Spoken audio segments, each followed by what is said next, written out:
Okay ma'am, Karur துயர சம்பவத்திற்கு முதல் பொறுப்பு யாரு எடுத்துக்கணும் மேம்? அரசாங்கம் தான். அரசாங்கம் ஏத்துக்கணுமா இல்ல அந்த நிகழ்ச்சியை நடத்தக்கூடிய தமிழக வெற்றி கழகம் எடுத்துக்கணுமா? நல்ல கேள்வி, நல்ல கேள்வி. அரசாங்கம் தான் இன்னைக்கு முழுக்க முழுக்க பொறுப்பு. அரசாங்கம் தான் காரணம். அதாவது தமிழக வெற்றி கழகம் இருக்கிறவங்க அந்த ஆர்கனைசர்ஸும் கொஞ்சம் ஜாகிரதையா பண்ணிருக்கணும். ஆனா அவங்க என்னன்னா அரசாங்கத்து மேல முழு நம்பிக்கை வச்சு அவங்க கிட்ட கொடுத்துட்டாங்க. அவங்க அப்ரூவல், இது அப்ரூவல் வாங்கி தான் நடக்குது இந்த மீட்டிங். அப்ரூவல் இல்லாம நடக்குதா? இல்ல. அப்ரூவல்ல ஒரு விஷயம் வந்து சொல்லியிருந்தாங்க, விஜய் அவர்கள் 8:45 மணிக்கெல்லாம் வந்து நாமக்கல்ல பேச போறாரு அப்படின்னு. ஆனா அது 8:45 மணிக்கு தான் வந்து சென்னை மீனம்பாக்கம் விமான நிலையத்திலிருந்து புறப்படுறாரு. அங்கிருந்து நாமக்கல் போறதுக்கான டைம் ஒரு 5:30-6 மணி நேரம் ஆகிறது. நேர தாமதனாலதான் இந்த பிரச்சனை காரணம் அப்படிங்கிறது மாதிரி குற்றச்சாட்டுகளும் தாவேக தலைவர் விஜய் அவர்கள் மீதும் தமிழக வெற்றி கழகத்தினர் மீதும் வைத்துக் கொண்டுதான் இருக்கிறார்கள்.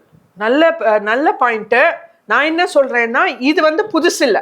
கண்டிப்பா தமிழக வெற்றி கழகத்துல இன்னும் பெட்டரா ஆர்கனைஸ் பண்ணும் திரு விஜய் அவர்களை நான் வேண்டிக்கிறேன். மக்களுக்காக அவர் இன்னும் கொஞ்சம் டைம் கீப் அப் பண்ணும். ஆனாலும் இந்த விஷயம் புதுசு இல்லை. இது இப்போ நடந்துட்டே தானே இருக்கு. இந்த ஒரு மீட்டிங்லயா இது நடந்திருக்கு? எல்லா மீட்டிங்லயும் இப்படிதான் நடந்திருக்கு. ஓகே மேம், ஒரு குற்றம் ஒண்ணு நடக்குது, ஒரு விஷயம் நடக்குதுன்னா அதுக்கு முன்னேற்பாடுகள் ஏதாவது ஒண்ணு பண்ணணும். இந்த விஷயம் வந்து தொடர்ந்து எல்லாத்துலயும் நடக்குன்னா தமிழக வெற்றி கழகத்தினர் அதுக்கு முன்னாடி வந்து முன்னேற்பாடுகளை பண்ணிருக்கலாமே.